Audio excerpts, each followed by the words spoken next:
Welcome to Tooling Up, a series by MSC Industrial Supply Company that provides real-world insights brought to you by leading industry experts and aimed at improving the efficiency and productivity of your operations.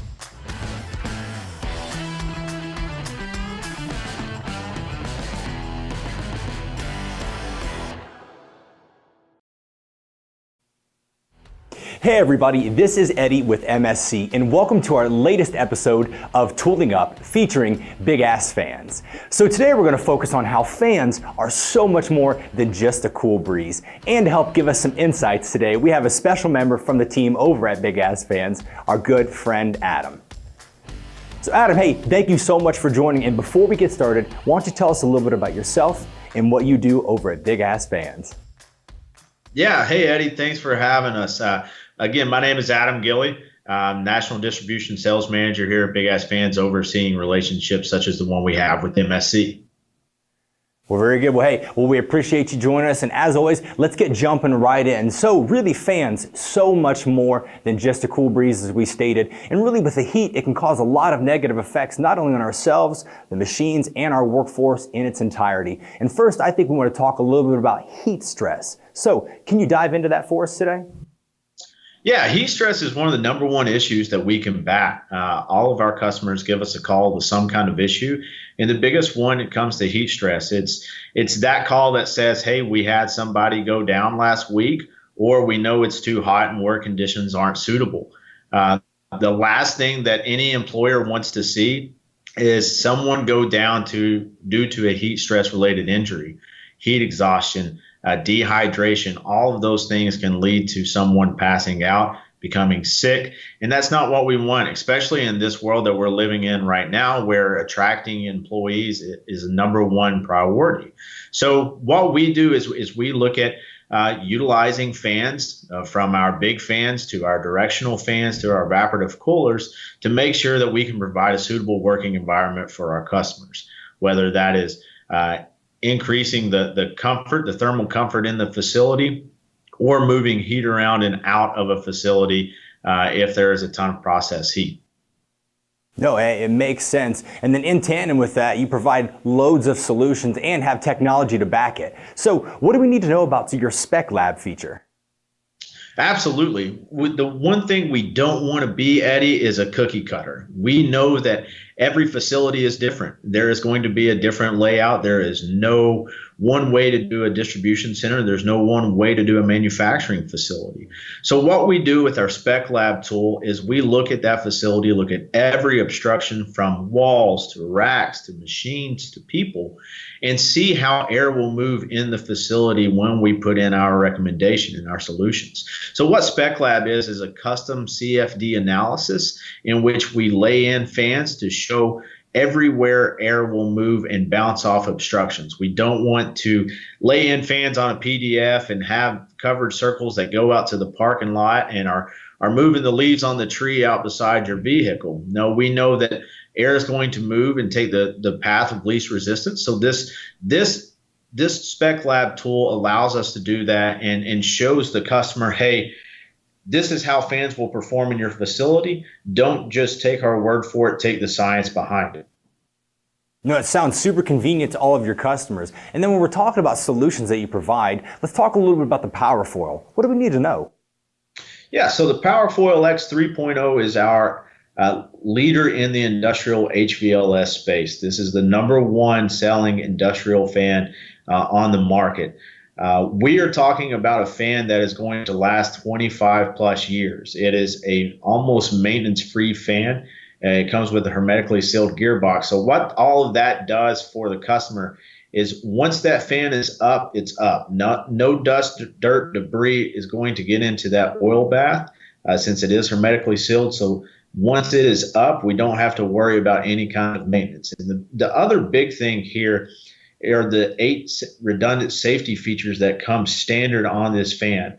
That's from safety clips on the hub itself to nylon straps that run from the hub down to the winglet at the end of the blade that will keep the fan intact and the wing from dislodging if it's struck by an outside force. Now, we know that people make mistakes, and and especially if you ask customer service, they've seen a ton of things that you couldn't imagine that have been ran into a fan. So we want to test it. We want to listen to our customers and make sure that we're providing the safest solution out there for our customers.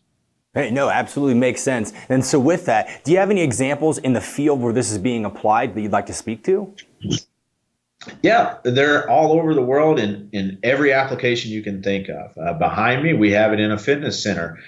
We have this in multiple manufacturing facilities across the country, from companies that you see, hear about, and maybe drive every day, from auto manufacturers to large-scale distribution centers, from a place that may give you a box every day on your doorstep. So we've got them all over the manufacturing world, all over the distribution world, government, from military down to local municipal governments, and everything in between. Covering a wide array indeed. And then with that, we're learning about benefits of having fans. But to the other side of the coin, Adam, there has to be costs of not having a fan. Why don't you give us a little bit of insight on what that looks like? Yeah, absolutely. Unfortunately, there are a ton of costs of not having a fan. A lot of our customers are facilities that are already existing. They've already been constructed. You know that there is not an HVAC system, and sometimes not even a heating system in that facility. So there's going to be costs from an energy related play, but there's also costs, the hidden cost that no one really sees is the personnel cost. So we spoke about how in this environment right now that we're in, it's tough to retain employees. So what does that cost look like? And what is the opportunity cost for having to hire and retrain somebody when you just lost your best employee to go across the street to a more suitable working environment? But then you have the back end HR cost of what does that look like when you have somebody go down to heat stress? The other big thing is productivity.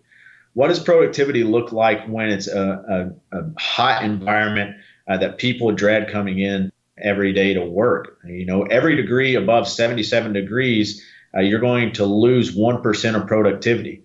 So if we can't provide a suitable working environment, how many dollars are you losing as a customer because you're not getting as much product out the door? Yeah, of course, so many additional things that so many individuals really don't consider on a daily basis. So aside from heat stress, there are so many other things that we can consider. And one of those things comes down to air quality. Adam, what do you have when it comes to air quality and how we can improve some of this with some of your products?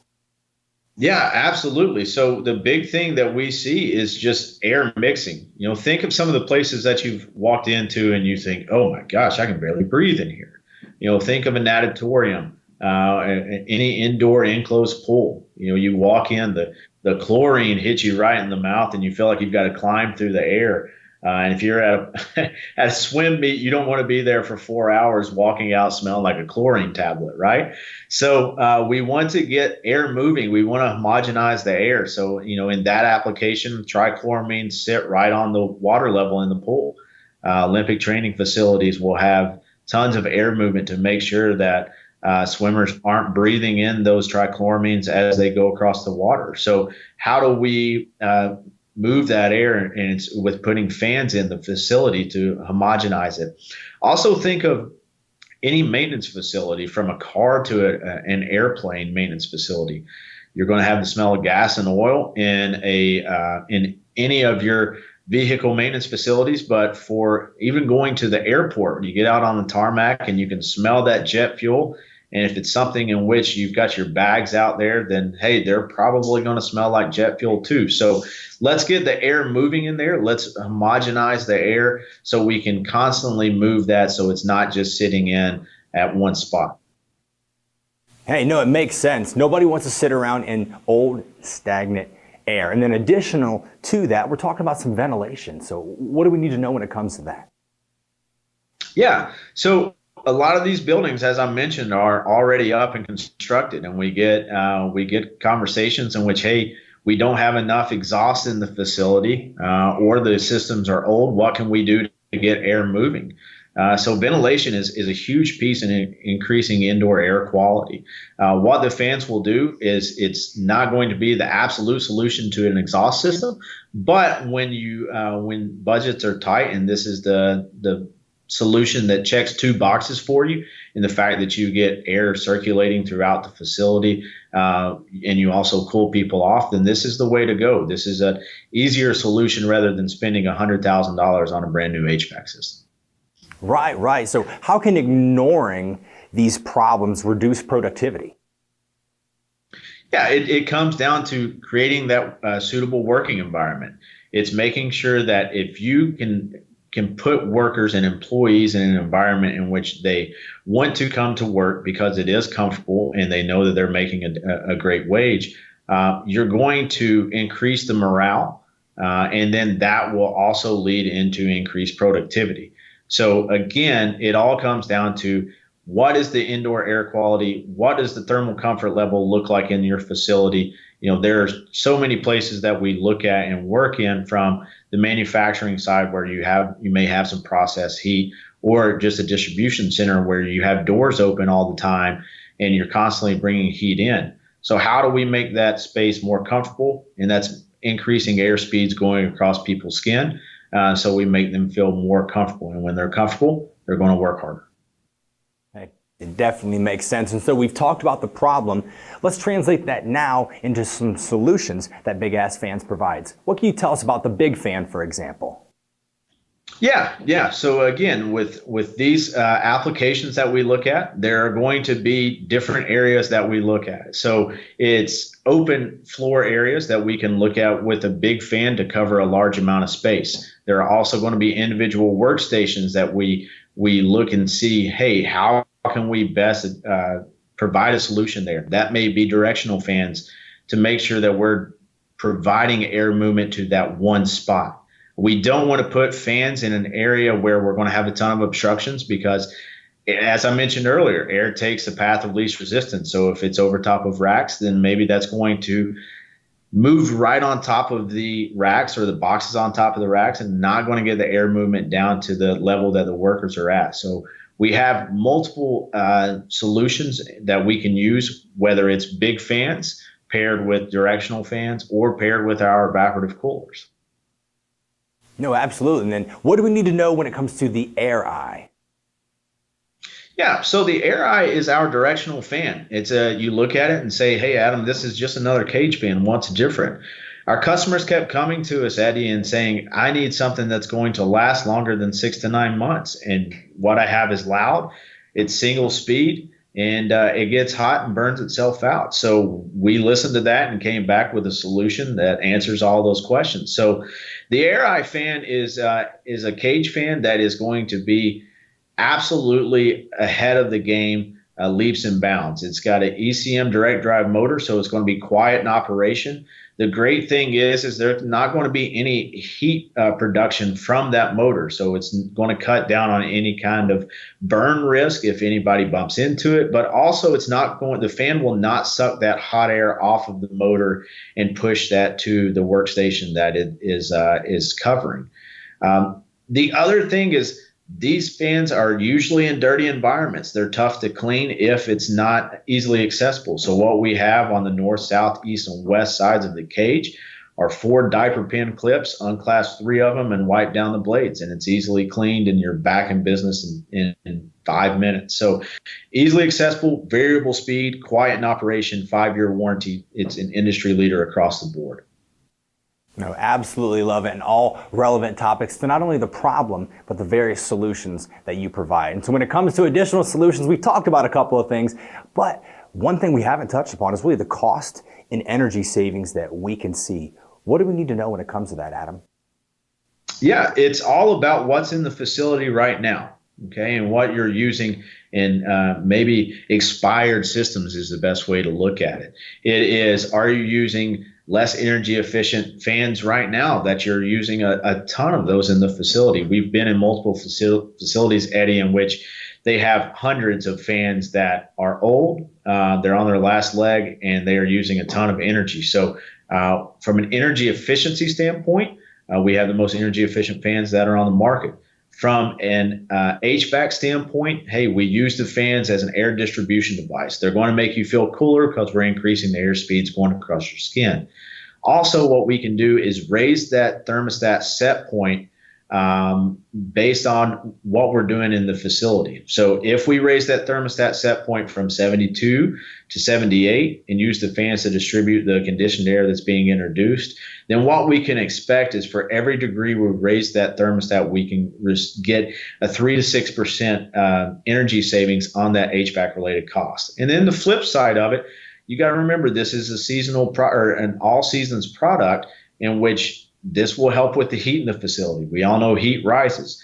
Where are those heating systems in these facilities? They're at the ceiling.